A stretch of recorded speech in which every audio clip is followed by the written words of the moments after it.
রজবের 26 তারিখ দিবাগত রাতে, এটা নবুয়তের 12 বছর, আল্লাহর নবীর মক্কি জীবন 13 বছর, মাদানী জীবন 10 বছর, রাসূল পাক সাল্লাল্লাহু আলাইহি ওয়াসাল্লামের 63 বছর হায়াত দুভাগে বিভক্ত। আল্লাহর নবী 40 বছর পর্যন্ত নবী, তিনি যে নবী এটা প্রকাশ করেন নাই, এটা প্রকাশ করার নির্দেশ আল্লাহর পক্ষ থেকে আসে নাই। নবী নবুয়ত প্রকাশ করার নির্দেশ এসেছে আল্লাহর নবীর বয়স 40 হবার পরে।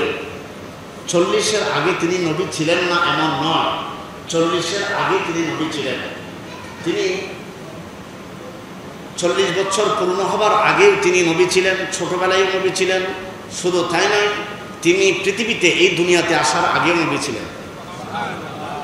এটা কোরআন প্রমাণ, কোরআনে এটা বলা আছে। শুধু আল্লাহ পাকের নির্দেশের কারণে আল্লাহর পক্ষ থেকে হুকুম আসে নাই যে আপনি প্রচার করুন, আপনি যে রাসূল, আপনি যে নবী, এটা আপনার জাতিকে, সম্প্রদায়কে আপনি জানিয়ে দেন। এই নির্দেশ, এই হুকুম আল্লাহর পক্ষ থেকে যতদিন আসে নাই ততদিন আল্লাহ পাকের নির্দেশ ছাড়া রাসূল পাক নিজেকে পরিচয় দেয় নাই যে আমি রাসূল। আর 40 বছর পূর্ণ হওয়ার পরে আল্লাহর পক্ষ থেকে যখন নির্দেশ এসেছে যে আপনি যে নবী, এটা আপনি জানিয়ে দেন, এটা প্রকাশ করুন। তাই নবুয়তের 23 বছর, 13 বছর মক্কায় ছিলেন, আর 10 বছর কোথায় ছিলেন? এই 13 বছরের মধ্যে 12তম বছর, নবুয়তের 12তম, মানে 12 বছর যখন শুরু হয়, 1 বছর পরেই তিনি মদিনায় হিজরত করবেন। হিজরতের 1 বছর থেকে একটু বেশি সময় আগেই রাসূল পাক সাল্লাল্লাহু আলাইহি ওয়াসাল্লামের কি হয়েছে? মেরাজ। মেরাজ হয়েছে রাতে। রাতে মানে আবার পুরো রাতে না, রাতের কিছু অংশে, বলে রাতের কিছু অংশে, অল্প সময়ের মধ্যে, অল্প সময়ের মধ্যে আল্লাহর নবীর মেরাজ হয়েছে রাতের কিছু অংশে, কিছু সময়। আল্লাহর নবী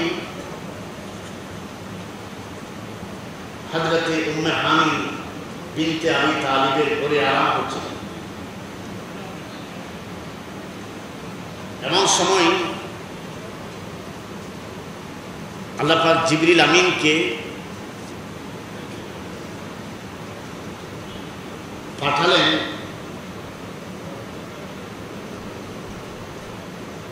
রাসূল পাকের দরবারে। জিবরিল, তুমি যাও, আমার হাবিবকে দুলহা বানিয়ে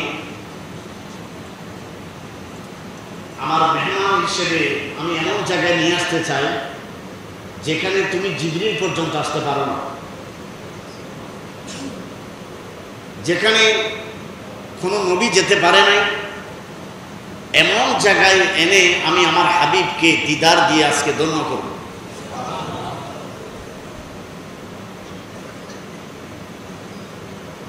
জিবরিল আমিনের সাথে মিকাইল ছিল, ইসরাফিল ছিল, আজরাইল আলাইহিস সালাম ছিল। সবাইকে আল্লাহ পাক তাদের ডিউটি থেকে ছুটি দিয়ে দিয়েছে যে আজকে তোমাদের কারো নির্ধারিত যে দায়িত্ব তোমরা পালন করো, ওই দায়িত্ব এই সময়ের জন্য তোমাদেরকে এই দায়িত্ব থেকে অব্যাহতি দেওয়া হয়েছে, তোমাদেরকে ছুটি দেওয়া হয়েছে। এই সময়ের ভিতর আমার হাবিব যতক্ষণ সফরে থাকবে, এই সফরের ভিতরে তোমরা তোমাদের কোনো দায়িত্ব তোমরা পালন করবে না, তোমরা আমার হাবিবের সাথে থাকবে।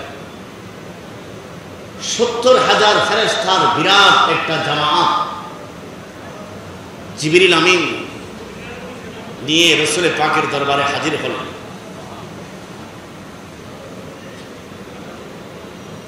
জিবরিল আমিন, দরজা জানালা বন্ধ, জিবরিল আমিন ঘরের ছাদ ফেটে উম্মে হানির ঘরে প্রবেশ করলেন। দেখলেন আল্লাহর নবী আরাম করছেন, রাসূল পাক সাল্লাল্লাহু আলাইহি ওয়াসাল্লামের ঘুম এসেছে, তিনি আরামে আছেন। আল্লাহর কাছে জিবরিল আমিন আরজ করলেন, হে আল্লাহ, তোমার হাবিব তো আরাম করছে, ওনার গুণ এসেছে। তো আল্লাহর নবী জিবরিল আমিন কে আল্লাহ পাক নির্দেশ দিলেন, জিবরিল কব্বিল কদমাইহি, আমার হাবিবের কদমে তুমি চুমা খাও। জিবরিল আমিনের নূরের ঠোঁটের মধ্যে এক ধরনের ঠান্ডা অনুভব হচ্ছিল। জিবরিল আমিন যখন রাসূল পাক সাল্লাল্লাহু আলাইহি ওয়াসাল্লামের কদম মুবারকে চুমু খেলেন, আল্লাহর নবী চোখ মুবারক খুললেন। চোখ মুবারক খুলে জিজ্ঞেস করলেন, কি ব্যাপার জিবরিল, তুমি এখন এখানে? জিবরিল আমিন বললেন, ইয়া রাসূলুল্লাহ, ইন্নাল্লাহা ইয়াকরাউকা সালাম ওয়া হুয়া ইয়াদউকা ওয়া আনা হামিলুকা ইলাল্লাহি তাআলা। ইয়া রাসূলুল্লাহ, আপনাকে আল্লাহ সালাম দিয়েছে, আল্লাহ আপনাকে সালাম দিয়েছে, আর আল্লাহ আপনাকে দাওয়াত দিয়েছে, আর আমাকে পাঠিয়েছেন আল্লাহ পাক আপনাকে নিয়ে যাওয়ার জন্য। কোনো মেহমানকে যদি নিয়ে যাওয়ার জন্য, যদি দাওয়াত দাতা যদি মেহমানকে আনার জন্য যদি কাউকে পাঠায়, এটার মধ্যে সম্মান বেশি না কম? আল্লাহর নবীকে নিয়ে যাওয়ার জন্য জিবরিল আমিনকে পাঠালেন, সাথে মিকাইল ছিলেন, ইসরাফিল ছিলেন, আজরাইল ছিলেন, ৭০,০০০ ফেরেশতার বড় দল জামাত নিয়ে রাসূল পাককে নিয়ে যাওয়ার জন্য আল্লাহ পাক পাঠালেন। ওখান থেকে আবার এদিকে জিবরিল আমিনকে আল্লাহ পাক জান্নাতে দিয়ে জান্নাত থেকে রাসূল পাকের ভ্রমণে একটা বাহন ব্যবহার করার জন্য একটা বাহন আনতে পাঠালেন। জান্নাতের মধ্যে বুররাক নামক কিছু বাহন ছিল, প্রায় ৪০,০০০। এটা একটা জান্নাতি বাহন। হাদিসে পাকে এই বাহনের নাম আসছে বুররাক। এই বাহনটি ঘোড়ার চেয়ে একটু বড়, গাধার চেয়ে একটু ছোট, মাঝামাঝি ধরনের ঘোড়া এবং গাধার মাঝামাঝি ধরনের একটা বাহন, একটা পশু। এটার নাম হচ্ছে বুররাক। এটা বরকন থেকে যদি হয়, বরকন মানে বিজলি, বরকন মানে বিদ্যুৎ। এটার গতি এত দ্রুত, বিদ্যুতের গতি কত? প্রতি সেকেন্ডে বিদ্যুতের গতি বর্তমান বিজ্ঞানীদের তথ্য মতে ১,৮৬,০০০ মাইল। বলেন ১,৮৬,০০০। কিসের গতি? বিদ্যুতের গতি। তো বিদ্যুৎ এটা তো মানুষের বানানো, ঠিক কিনা? এটা মানুষের বানানো, মানুষের তৈরি। মানুষকে আল্লাহ ক্ষমতা দিয়েছে, ওই ক্ষমতায় মানুষ তৈরি করেছে বিদ্যুৎ। এই বিদ্যুতের গতি ১,৮৬,০০০ মাইল। এই বুররাক, এটাকে আমরা জানি বিদ্যুতের চেয়ে দ্রুত গতিতে চলতে পারে এমন কোনো কিছু নাই। এজন্য এটা এই নামের সাথে মিলিয়ে এটাকে বুররাক বলা হয়েছে। বুররাক বিজলি, যেটা বিদ্যুৎ গতিতে চলতে পারে। তো এই বুররাক, তার গতি কত? এই বাহনের গতি হলো চোখের পলক, তার চোখের দৃষ্টি যত যায় তত পথ তার এক কদম। এক কদম যদি জমিনে থাকে, আরেক কদমে দিয়ে সে আসমানে চলে যেতে পারে।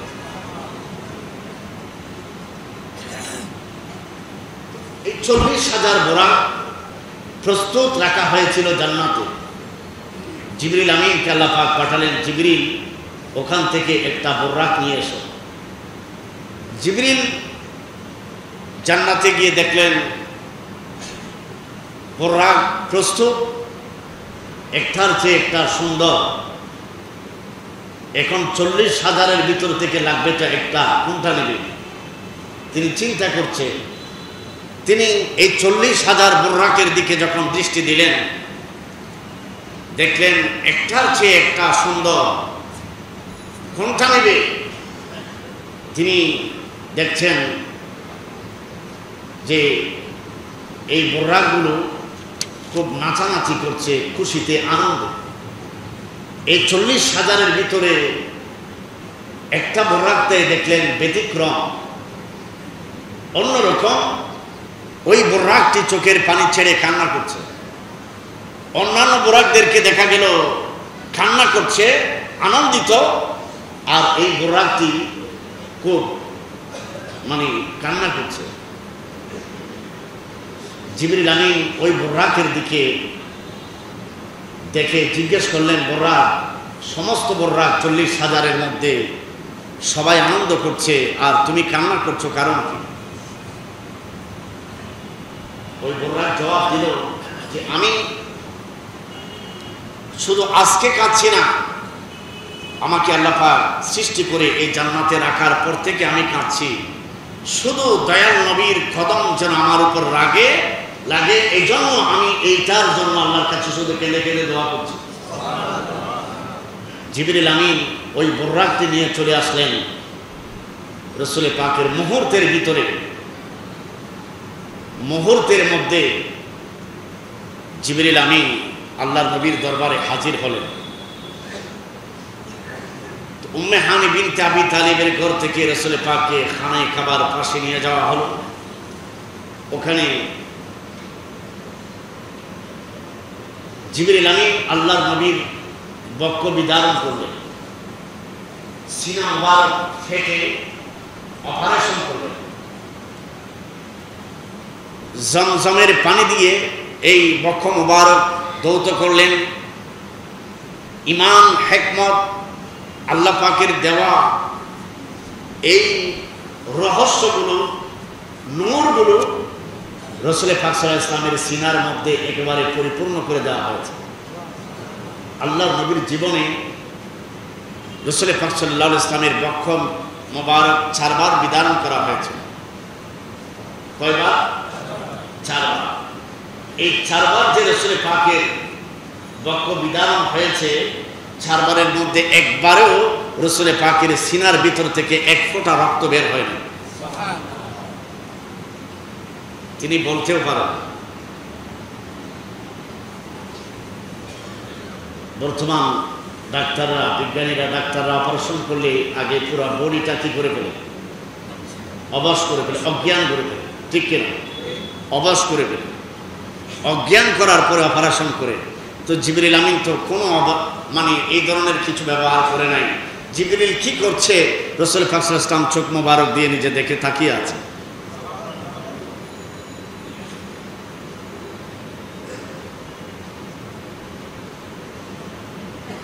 সত্তর হাজার ফেরেশতা প্রস্তুত, বোরাক প্রস্তুত, জিবরাইল, মিকাইল, ইসরাফিল সবাই প্রস্তুত। এবার মসজিদে আকসার উদ্দেশ্যে রওনা হবে। আল্লাহ পাক যেই ঘটনা কোরআনে মজিদে ইরশাদ করেছেন, সুবহানাল্লাযী আসরা বিআবদিহি লাইলাম মিনাল মসজিদিল হারামি ইলাল মসজিদিল আকসা। আল্লাহ পাক সুবহান শব্দ দিয়ে শুরু করেছেন। সুবহানাল্লাহ কখন বলা হয়? কোন মানুষ পানি পান করার পরে কি সুবহানাল্লাহ বলে নাকি আলহামদুলিল্লাহ বলে? কোন মানুষ খাওয়া দাওয়ার পরে কি সুবহানাল্লাহ বলে না? কেন? সুবহানাল্লাহ সমস্ত ওই জায়গায় বলা হয় আশ্চর্যজনক, অবাক হওয়ার মতো কিছু দেখলে, আশ্চর্যজনক কিছু দেখলে তখন কি বলা হয়? সুবহানাল্লাহ বলা। আল্লাহ পাক সুবহান শব্দ ব্যবহার করেছেন। সুবহান মানে কত পবিত্র পাক, ওই হাস্তি, ওই জাত পুত পবিত্র, নোকসান থেকে, ক্ষতি থেকে, অক্ষমতা থেকে, দুর্বলতা থেকে, সমস্ত দোষ ত্রুটি থেকে আল্লাহর মহান জাত পুত পবিত্র। এই জন্য সুবহান এটা আল্লাহর একটা গুণবাচক নাম। সুবহান আল্লাহ গুণবাচক নাম। আল্লাহ পাকের গুণবাচক নাম দিয়ে ওই নামটি আল্লাহ পাক এখানে ব্যবহার করেছেন মেরাজের ঘটনা শুরু করার আগে, যে মানুষ যেন এটা চিন্তা না করে যে মানুষের জন্য যেটা মানে অসম্ভব, মানুষ যেটা পারে না, ইনসান যেখানে অপারগ, অক্ষম, মহান আল্লাহর পক্ষে সেই কাজ করাটা সক্ষম। এই জন্য সুবহান শব্দ দিয়ে আল্লাহ পাক শুরু করেছেন। মসজিদে হারাম থেকে মসজিদে আকসা পর্যন্ত ভ্রমণ করিয়েছেন, সাইর করিয়েছেন। কে করিয়েছেন? কে নিয়েছেন? আল্লাহ। এখানে বুররাকের কথা আসে নাই, জিবরাইলের কথা আসে নাই। ডাইরেক্ট এই ভ্রমণ যিনি করিয়েছেন ওনার কথা বলা হয়েছে। আল্লাহ বলেন, এমন শব্দ আল্লাহ ব্যবহার করেছেন যে আমার হাবিবকে ভ্রমণে আমি নিয়ে গেছি। জিবরিলের কথা আল্লাহ পাক বলে নাই, মিকাইল কথা বলে নাই, বুররাকের কথা বলে নাই। আল্লাহ পাক কর্তা, এই কাজের সম্পাদক নিজেকে দাবি করেছেন যে মসজিদে হারাম থেকে মসজিদে আকসা পর্যন্ত আমার রসুলকে, আমার হাবিবকে আমি নিয়ে গেছি, ভ্রমণ আমি করিয়েছি। তো এই যাওয়ার পথে এই জন্য মসজিদে হারাম থেকে মসজিদে আকসা পর্যন্ত রসুল পাক যে ভ্রমণ করেছেন, রাতের কিছু অংশে গিয়েছেন, এই ঘটনা যদি কেউ অস্বীকার করে এর সাথে সাথে কাফির হয়ে যাবে। নাসে কাতি অস্বীকার করার কারণ, মেরাজের ঘটনাকে 3 ভাগে ভাগ করা যায়। এটাকে 3 ভাগে ভাগ করা যায়। এটা আমি পরবর্তী জুমাতে ওই বিষয়গুলো আলোচনা করব। আমি শুধু ঘটনাটা আজকে বলবো, মেরাজটা কিভাবে হয়েছে। এরপরে জাগ্রত অবস্থায় না ঘুমন্ত অবস্থায়, যারা জাগ্রত অবস্থায় মেরাজ মানতে চায় না তাদের কথার জবাবগুলো দেবে, তাদের প্রশ্নের উত্তর দেওয়া হবে। এবং জাগ্রত আল্লাহর নবীর শরীর এবং রূহ দুটাই একসাথে ছিল, কিভাবে এই এবং আল্লাহর নবীর মেরাজের ভ্রমণের স্তর ছিল 3 ভাগে বিভক্ত। প্রথম ভাগ কোথায়, দ্বিতীয় ভাগ কোথায়, তৃতীয় ভাগ কোথায়, এটা কিভাবে গিয়েছেন, এই কথার জবাবগুলো এইগুলো বিস্তারিতভাবে আমি ইনশাআল্লাহ আল্লাহ পাক তৌফিক দিলে পরবর্তী জুমাতে বলব। এই জুমাতে শুধু আলোচনাটা, ঘটনাটা আমি তুলে ধরছি। এই জুমাতে বলবো যারা মেরাজের উপর যাদের কোনো আপত্তি নাই, মেরাজ নবী সাল্লাল্লাহু আলাইহি ওয়াসাল্লামকে মনে প্রাণে যারা বিশ্বাস করে, কোনো প্রশ্ন এবং কোনো আপত্তি এই ধরনের যাদের কাছে নাই, তাদের জন্য আজকের এই আলোচনাটা। পরবর্তী জুমাতে ইনশাআল্লাহ যেটা হবে, এটা যারা আপত্তিকারক যারা আছে, যারা আপত্তি করে যাদের প্রশ্ন আছে, ওই প্রশ্নের জবাবগুলো পরবর্তী আলোচনা ইনশাআল্লাহ নিরসন হবে। আল্লাহর নবী রওনা হচ্ছেন, যাওয়ার পথে মক্কা থেকে মসজিদে আকসায় যাওয়ার পথে মাঝখানে মদিনা পড়ে। এই মদিনার নাম ছিল ইয়াসরিব। জিবরিল আমিন ওখানে থামলেন, বললেন এই জায়গায় আপনি 2 রাকাত নামাজ পড়ুন, এটা আপনার হিজরত গাহ। আল্লাহর নবী 2 রাকাত নামাজ পড়ে আবার রওনা হলেন।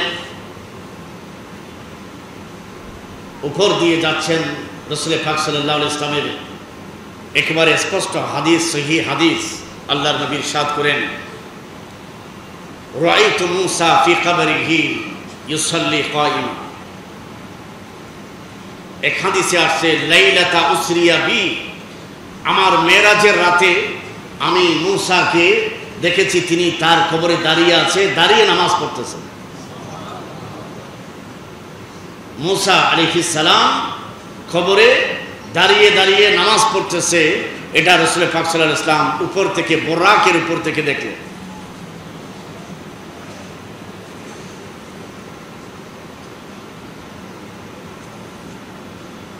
চলে গেলেন মসজিদে আকসা। মসজিদে আকসায় জিবরিল আমিন এই বুরাক যেটা, ওটাকে একটা পাথরকে খোদাই করে ছিদ্র করে ওই বাহনটি পাথরের সাথে বেঁধে রাখলেন। এবার মসজিদে আকসায় প্রবেশ করলেন।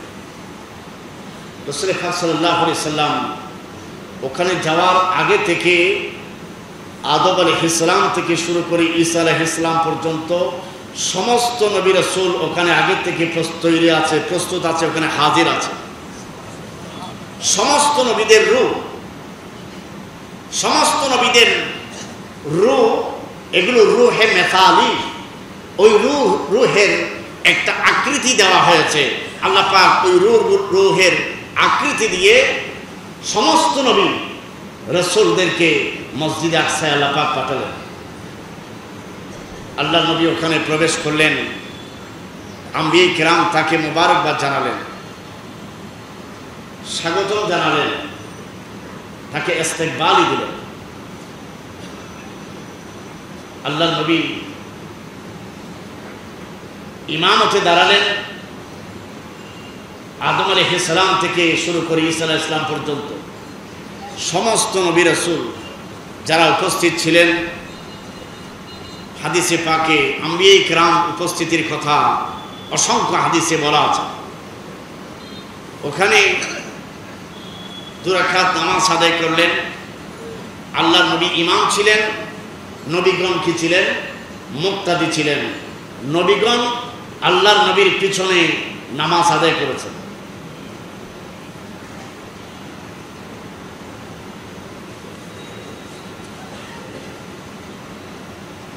নামাজ আদায় করার পরে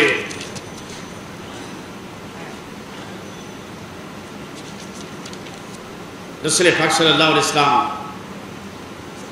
ওখান থেকে উপরের দিকে যাওয়ার প্রস্তুতি নিচ্ছিলেন।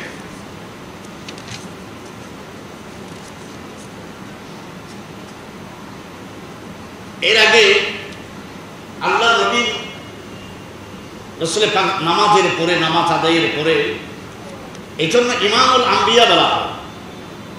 নবীগণ রাসূল পাকের পিছনে ইক্তেদা করেছেন। আর নবীদের ইমাম ছিলেন কে? কথা বলেন, কে? ইমামুল আম্বিয়া। এই জন্য আমাদের নবীর এক উপাধি হলো ইমামুল আম্বিয়া। আদম আলাইহিস সালাম একটা বক্তব্য দিলেন, একটা খুতবা দিলেন। হযরতে নূহ আলাইহিস সালাম একটা খুতবা দিলেন।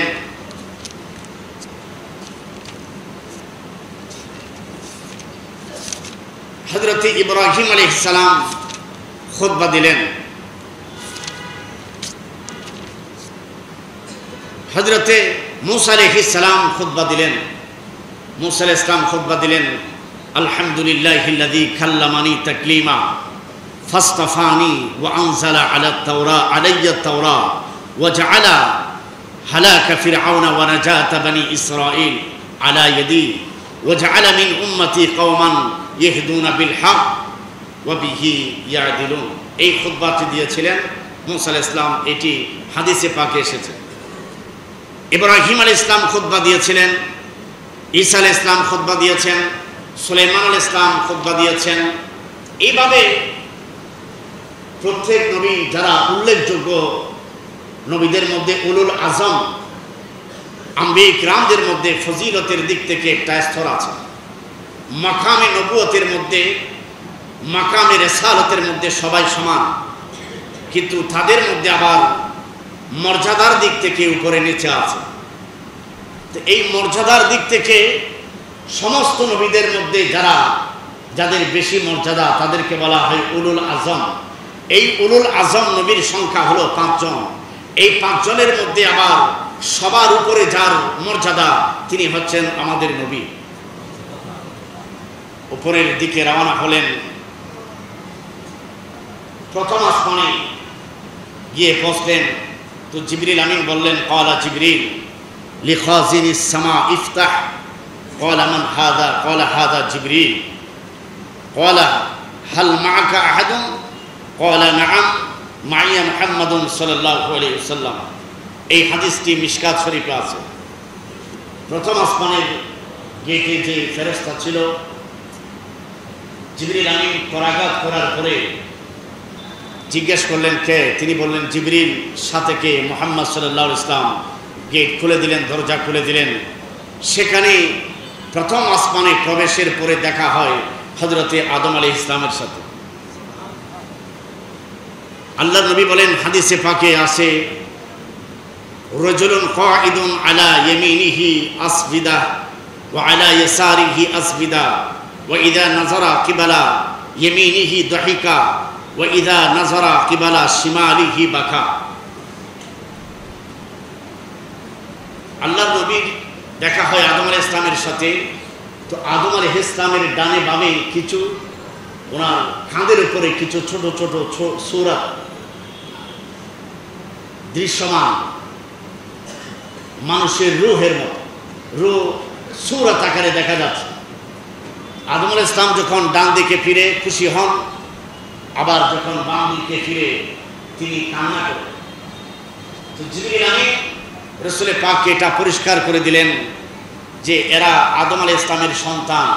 ডান পাশে যারা আছে তারা নেককার, তারা জান্নাতি, আর বাম কাঁধে যাদের আকৃতি দেখা যাচ্ছে এরা ওনার বংশধরের মধ্যে বদকার, গুনাহগার, যারা জাহান্নামে যাবে।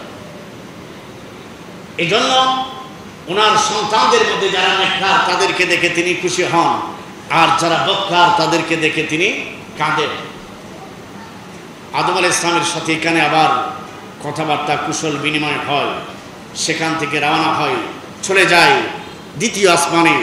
তো দ্বিতীয় আসমানে হযরতে ঈসা আলাইহিস সালাম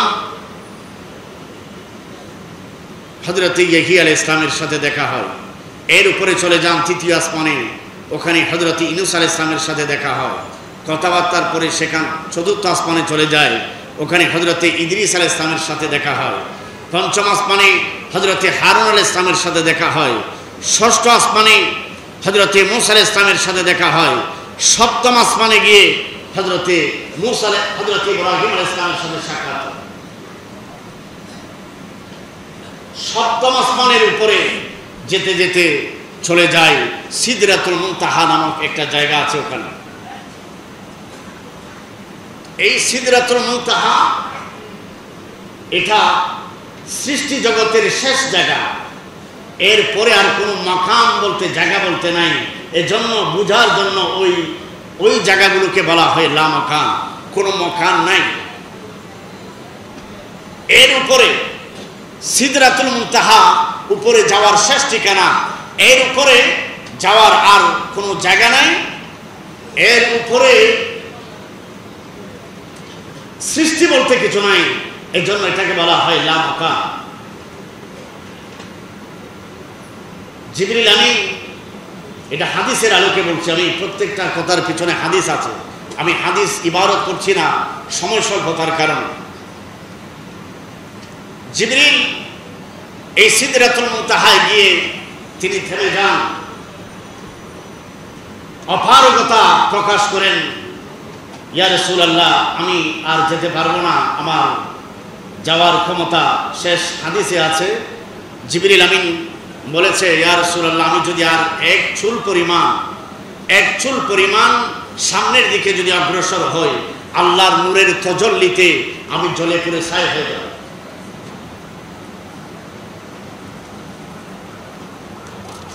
জিবরিল আমিন থেমে গেছে, রাসূল পাক ওখানে অপেক্ষা করছে আল্লাহ পাক কি করেন এটার জন্য।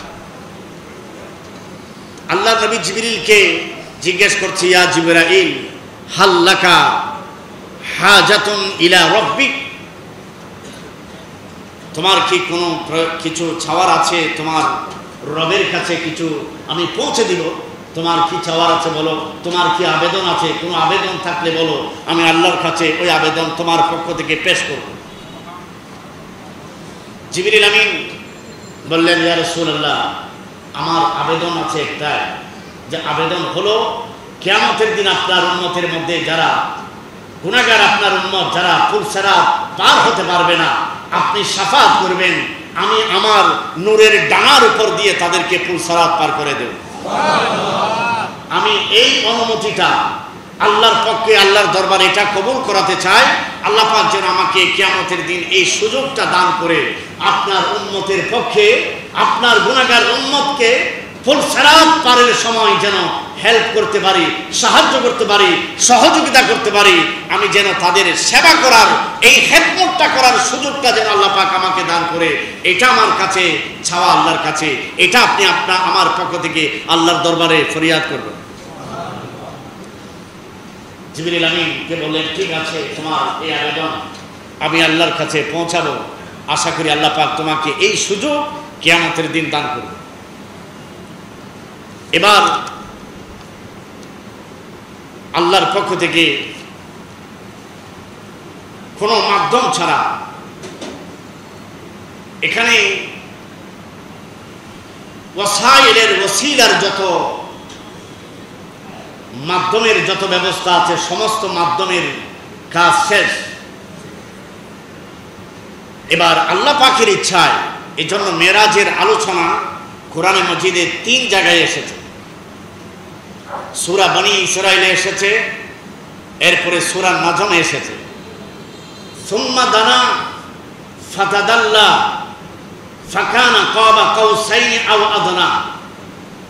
ওখান থেকে আল্লাহ পাকের কুদরতি ক্ষমতা বলে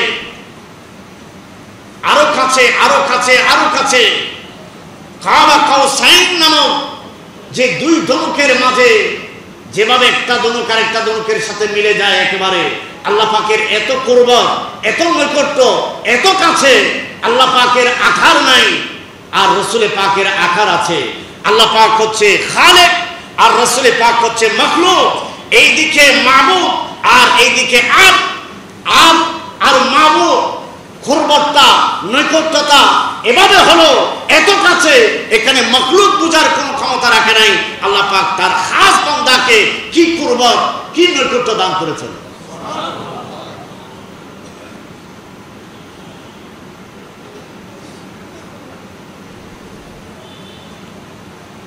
এটা কেন দিলেন?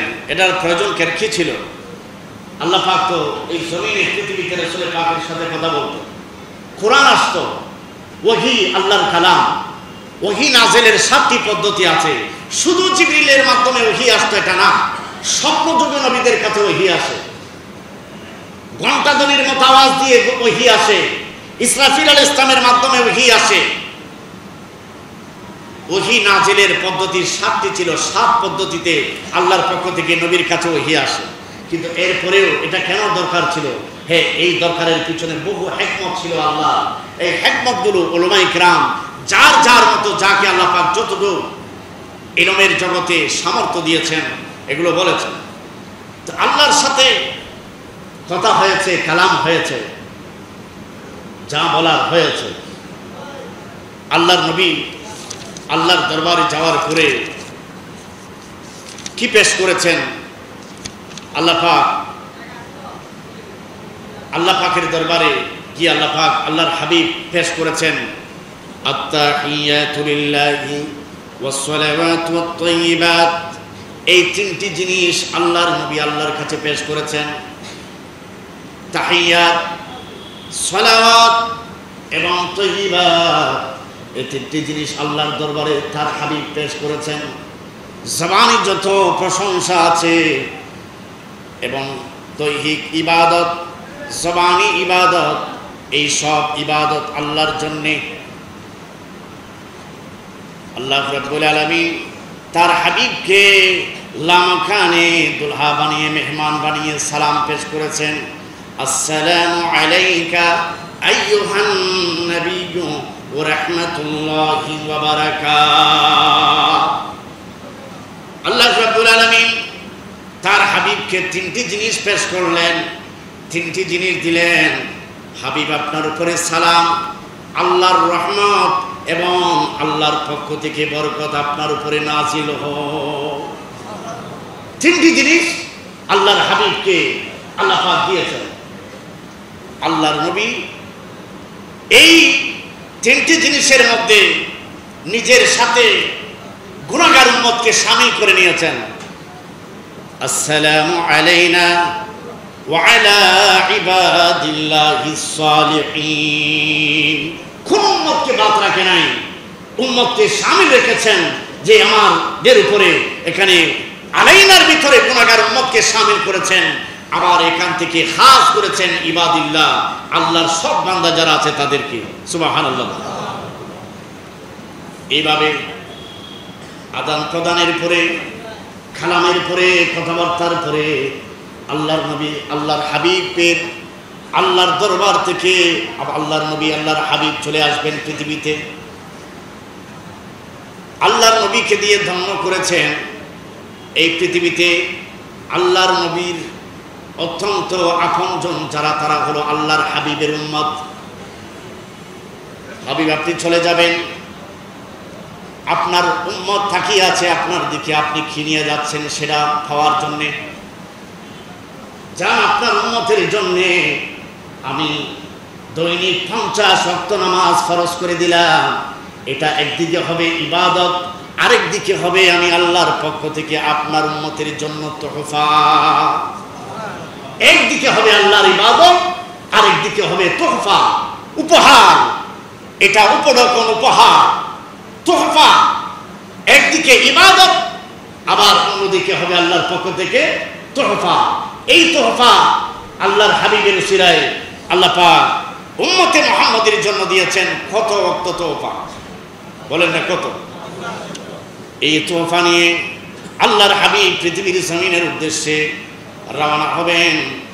এভাবে সপ্তম আসমান সিদরাতুল মুনতাহা দিয়ে আবার যখন আসতেছে, সপ্তম আসমান অতিক্রম করে ষষ্ঠ আসমানে যখন আসলেন, সেই জায়গায় মূসা আলাইহিস সালামের সাথে দেখা হয়। সহিহ হাদিসে যেটা আছে, মূসা আলাইহিস সালামের সাথে কথা হয়। মূসা আলাইহিস সালাম জিজ্ঞেস করলেন, আপনার উম্মতের জন্য কে দিয়েছেন? আল্লাহর হাবিব বললেন, আমার উম্মতের জন্য 50 ওয়াক্ত নামাজ দিয়েছে। মূসা আলাইহিস সালাম বললেন, ফারজি ইলা রাব্বিক, আপনি আপনার রবের কাছে চলে যান, আপনার আল্লাহর কাছে, রবের কাছে আবার ফিরে যান। কেননা আপনার উম্মত হবে দুর্বল, আপনার এই দুর্বল উম্মতেরা দৈনিক 50 ওয়াক্ত নামাজ আদায় করতে পারবে না। মূসা আলাইহিস সালামের অনুরোধে আল্লাহর নবী আবার চলে গেলেন আল্লাহর দরবারে, আল্লাহর কাছে আবেদন করলেন, ইয়া আল্লাহ, তুমি নামাজ কমাইয়া দাও, আমার উম্মত পারবে না। আল্লাহ পাকের কাছে এই অনুরোধ করার পরে আল্লাহ রাব্বুল আলামিন আল্লাহর হাবিবের অনুরোধে 10 ওয়াক্ত নামাজ কমিয়ে দিলেন। আবার কিছু কিছু হাদিসে 5 ওয়াক্ত নামাজের কথাও আছে। আল্লাহর নবী এইভাবে আসতেছে আর যাচ্ছে, 5 ওয়াক্ত করে অথবা 10 ওয়াক্ত করে নামাজ কমিয়ে দিচ্ছে। এক হাদিসে আছে আল্লাহর নবী 9 বার গিয়েছেন আল্লাহর দরবারে, আর 9 বারের পরে যখন আস্তে আস্তে যখন 5 ওয়াক্ত নামাজে যখন চলে আসে, মূসা আলাইহিস সালাম এবার জিজ্ঞেস করে, কি আনলেন? কত ওয়াক্ত নামাজ? বলেন 5 ওয়াক্ত। ফারজি ইলা রাব্বিক, আবার যান আরো কমিয়ে আনেন। আল্লাহর নবী বললেন, আস্তাহি, আমার শরম করছে, লজ্জা করছে। আমি কতবার গেলাম, যতবার গেলাম আমার অনুরোধ, আমার ফরিয়াদ আল্লাহ পাক কবুল করলেন, কমিয়ে দিলেন, 5 ওয়াক্ত করে দিলেন। আর কমানোর কথা বলতে আমার শরম করছে, লজ্জা করছে, আমি আর বলতে চাই না। আল্লাহ রাব্বুল আলামিন তার হাবিবকে জানিয়ে দিলেন, হাবিব, আমার কথা পরিবর্তন হয় না। আমি যে বিধান করে দিলাম 50 ওয়াক্ত নামাজ আপনার উম্মতের জন্য দিলাম, এই 50 ওয়াক্ত নামাজের সওয়াবের বিনিময় অনেক বেশি। আমি কমাই দিলাম, আমল কমাই দিলাম, সওয়াব কমাবো না। সওয়াব আপনার খাতিরে আমি সওয়াব ঠিক রাখবো। আপনার উম্মতের মধ্যে যে ব্যক্তি, যে উম্মত, যে ব্যক্তি দৈনিক 5 ওয়াক্ত নামাজ আদায় করবে, আমি তাকে দৈনিক 50 ওয়াক্ত নামাজের সওয়াব দান করব। আমি আমল কমিয়ে দিলাম, সওয়াব কমাবো না। সওয়াব যেভাবে আছে 50 ওয়াক্ত নামাজের সওয়াব সেটা ঠিক থাকবে, কিন্তু আমি ডিউটিটা, কাজটা কমাই দিলাম। আল্লাহর নবী পৃথিবী পৃথিবীতে আসার পরে দুনিয়াবি কোনো পেরেশান যখন আল্লাহর নবীদের উপর ওয়ারিদ হতো, আল্লাহর হাবিব যখন কোনো কারণে চিন্তিত হতেন, পরিশানগ্রস্ত হতেন, সাথে সাথে আল্লাহর হাবিব নামাজে দাঁড়িয়ে যেতেন। এই জন্য উম্মতের জন্য, উম্মতকে এই মেরাজের মধ্যে শামিল করার জন্য, এই মেরাজের মজাটা উম্মতকে উপভোগ করার জন্যে আল্লাহর হাবিব এমন একটা জিনিস, নিয়ামত নিয়ে আসলেন, যেই নিয়ামতের নাম হচ্ছে নামাজ। আসসালাতু মিরাজুল মুমিনিন, এটাই কারণে বলেছেন। আল্লাহর হাবিব যখন নামাজে দাঁড়িয়ে যেতেন তখন পেরেশান চলে যেত, চিন্তা চলে যেত। রাসূল পাক শিক্ষা দিয়েছেন, আল্লাহর হাবিবের উম্মত অনেক মুসিবত আসতে পারে, বিপদ আসতে পারে, দুনিয়াবি চিন্তা পেরেশানি আসতে পারে।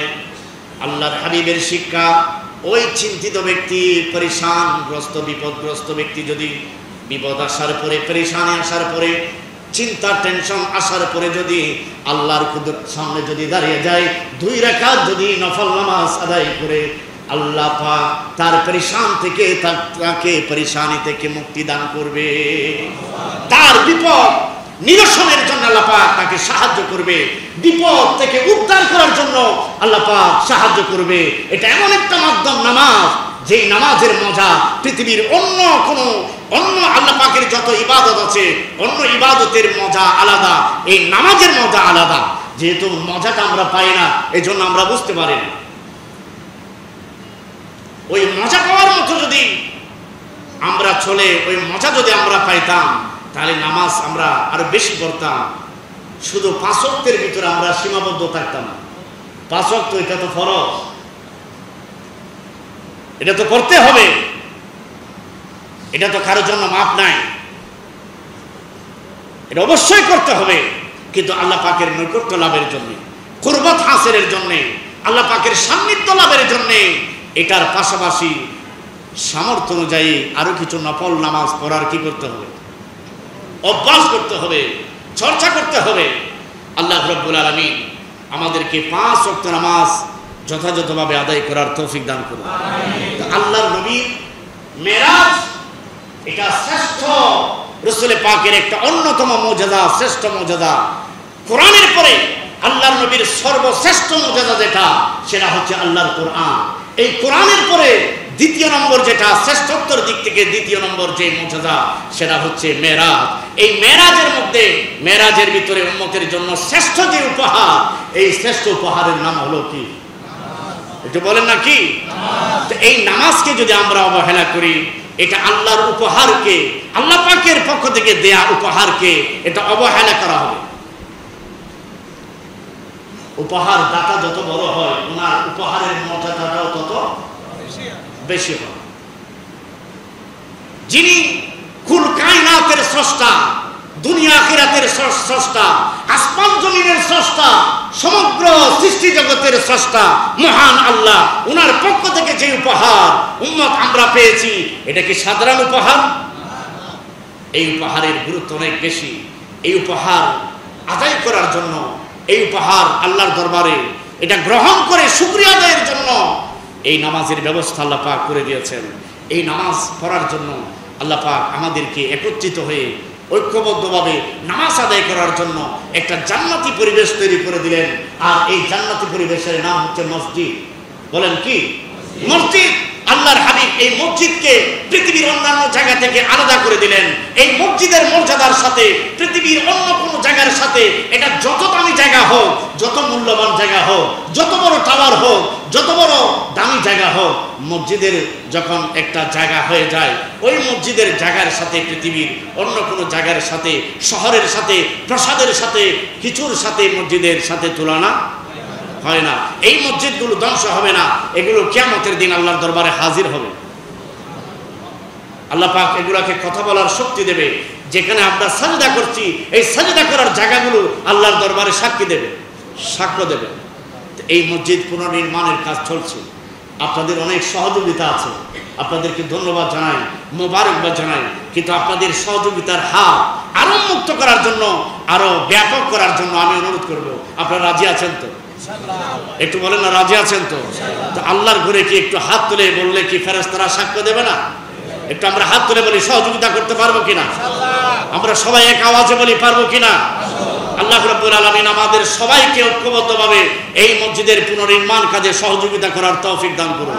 এবং সহযোগিতা করা, আল্লাহ পাক তো আমাদেরকে দিয়েছেন উপহার অনেক বড়, তো আমরা এখন যা দিব এটা কাকে দিচ্ছি বলেন? আমাদের মসজিদ কমিটির সদস্যদেরকে দিচ্ছেন নাকি আমাদেরকে দিচ্ছেন? কাকে দিচ্ছেন? তো আল্লাহ তো আপনাদেরকে দিচ্ছেন অনেক বড়, তা আপনারা আল্লাহকে দিচ্ছেন এত ছোট কেন? বলেন, ছোট দিচ্ছেন কেন? আমরা কোনো মানুষকে আল্লাহর কাছে 100 টাকা চাই, তা 100 টাকা যদি আপনি আল্লাহর কাছে না চান, তাহলে মসজিদে কেন 100 টাকা দিবেন? আল্লাহর কাছে আমরা বড় বড় মাকসাদ পেশ করি কিনা? আল্লাহর কাছে কি আমরা বলি, আল্লাহ আজকে তুমি আমাকে 100টা টাকা দান করো? কোনো মানুষ কি বলে? নাকি দুনিয়ার বড় বড় সমস্যাগুলো আল্লাহর কাছে পেশ করে? একটু বলে না, পেশ করে কিনা? যেগুলো টাকা দিয়ে সমাধান হবে না, কোনো হাসপাতালে সমাধান হবে না, এরকম দুনিয়া থেকে যখন আমরা মানুষ আশা ছেড়ে দেয়, নিরাশ হয়ে যায়, দুনিয়ার ওসিলা দিয়ে সম্ভব না এমন বিষয়গুলো আমরা কার কাছে পেশ করি? আল্লাহর কাছে যদি পেশ করি, এটা 500 টাকা যখন পেশ করবেন, 1000 টাকা, তো আপনার মন মানসিকতা অনুযায়ী, আপনার অন্তরের অবস্থা অনুযায়ী আল্লাহ আপনাকে দিবে ওইভাবে।